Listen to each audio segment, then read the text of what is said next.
Brains. Brains. Jesus Christ, what are you doing? Julie! Stop it! Julie! Julie! Stop it! Hi, I'm Johnny. This is Johnny Likes, the show where I talk about movies that I like. Today, I'm going to talk about a sequel that doesn't quite live up to the original, but is still enjoyable. Today, Johnny Likes Return of the Living Dead Part 3.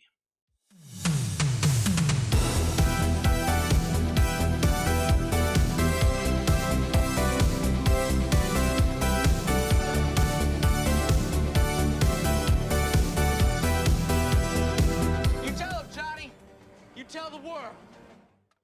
So those pesky living dead are back at it again, but this time they're in a small town. What? Oh, the last two were set in small towns? Well, this time we have young people as the stars. What, you're kidding me? The others also had young people? Well, what about this? There's a military aspect to it. And the director has a thing for body horror. Have we done that yet? Sort of? Well, that's good enough for me. Let's get this thing made. That's my little pitch there. That's humor. So a military brat whose father is working with trioxin 245 accidentally gets his girlfriend killed and brings her back using the chemical. She of course starts craving gray matter. He tries to keep her safe and from killing people. At the same time trying to elude the military who are trying to keep the whole thing under wraps. So I saw this one for the first time at like 12 or 13 years old, and I remembered it being pretty funny, actually. So either I'm missing something, or it's just not all that funny, as I didn't catch many laughs during my most recent watch. What I did catch was that director Brian Yuzna has a thing for body horror. The kind of shtick for this one is that Julie, the girl who's brought back from the dead, has her consciousness intact, but she also has this insatiable hunger for human brains. She has, however, found a Band-Aid's fix for the problem. The pain helps. The pain makes the hunger go away. What are you doing? Stop it! Stop touching me!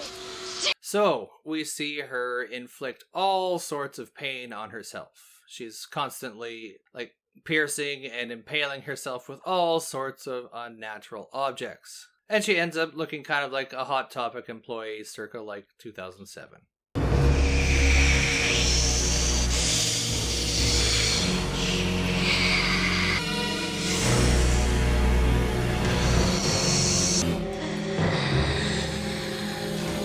This whole pain as a distraction thing was kind of the most interesting thing about the film. Her using pain as a distraction to cover up her violent urges. It's kind of kinky. It's also bringing something new to the zombie table. This film repeats several story points that the first couple of these did, but the Julie having awareness is a new thing. Before the zombies were mindless ghouls. Now we get someone who has a consciousness and has to actually struggle against these inhuman urges.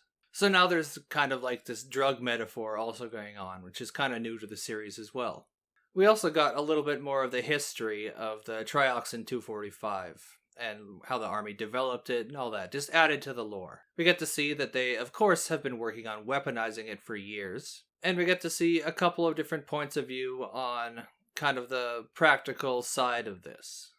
She spent the last 2 years researching the project till I finally decided to go with your approach. Yeah, I heard about your idea. Something about a steel cage? An exoskeleton. Exoskeleton? Mm-hmm. Yeah, the steel frame allowed me to control the deceased units. So like I said, I liked the adding to the lore. We knew that the government had developed it in Vietnam from previous films, but now we know that they have been using it ever since to try and create a kind of universal soldier type creature. This film isn't a total success, but it does enough new things to make it a worthy entry into the Return of the Living Dead series. The acting in the film is subpar. I don't think it was entirely the actor's fault, though. I feel like much of it is possibly due to the script and the direction.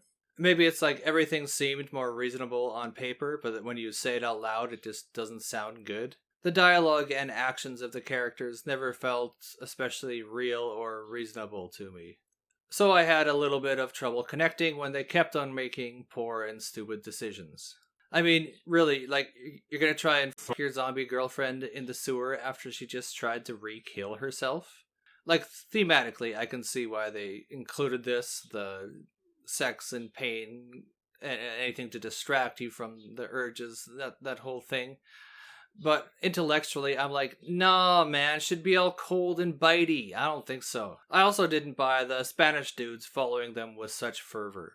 I mean, would you blindly follow these kids into a sewer at night just because they watched you, like, commit a crime? Okay, they did technically murder somebody, but, like, the motivation just still wasn't really there for me.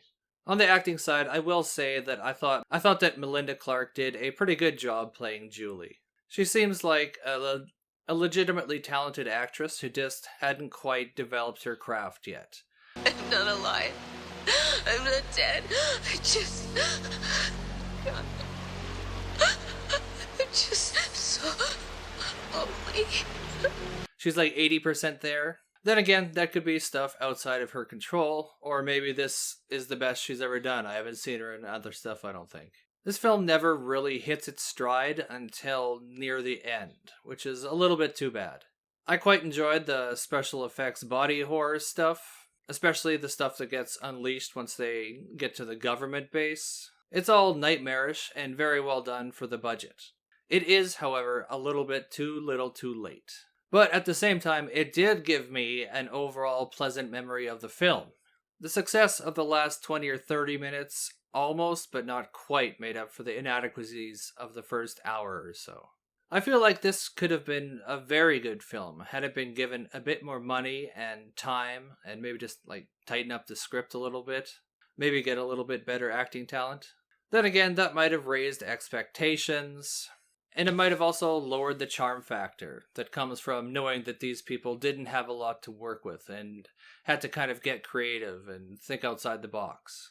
That's one of the things that I really enjoy about low-budget films, is just seeing how people make do with the things that they have, not necessarily the things that they require or need. So I like this film better than the second Return of the Living Dead, but not nearly as much as the first. It's not all that much better than number 2 overall, but I found that there was a bit more original to it that I found myself thinking about, and that counts in my book. So I'm going to give this a 3.25 out of 5. If you like this, check out Hellraiser, check out Nightbreed, and check out, I don't know, the other Return of the Living Dead movies, I guess. Why not? So little notes on the rest of the Return of the Living Dead series. Parts 4 and 5, Rave to the Grave and Necropolis. I watched these both a few months before rewatching the original few here. And the parts 4 and 5, they are not good. They don't do anything memorable. The only thing worthwhile I kind of got from watching them is a sense of completeness from having watched the whole series. And just a little nostalgia kick for seeing the clothing and styles of the mid-2000s. That was really it. They're both boring and unoriginal, and it was like a struggle to watch them. I think I had my phone out a good chunk, which I don't like to do, but it happens. You know it happens. I will say that Rave to the Grave was slightly better than Necropolis. I'm going to give them a... What am I going to say? Like a 1.5, 1.75, somewhere in there. They're not good. So those are my bonus thoughts on 4 and 5. They both suck. Avoid them. Don't bother. What did you guys think of this movie? And what do you want to see me talk about next? If you could let me know in the comments, that would be outstanding. If you could also like and subscribe, that would also be, like, pretty rad, man. It's quick, it's free, it's relatively painless, plus it helps me out. Thanks for watching me talk about movies for a little while, and you can tune in next time to see what else Johnny likes.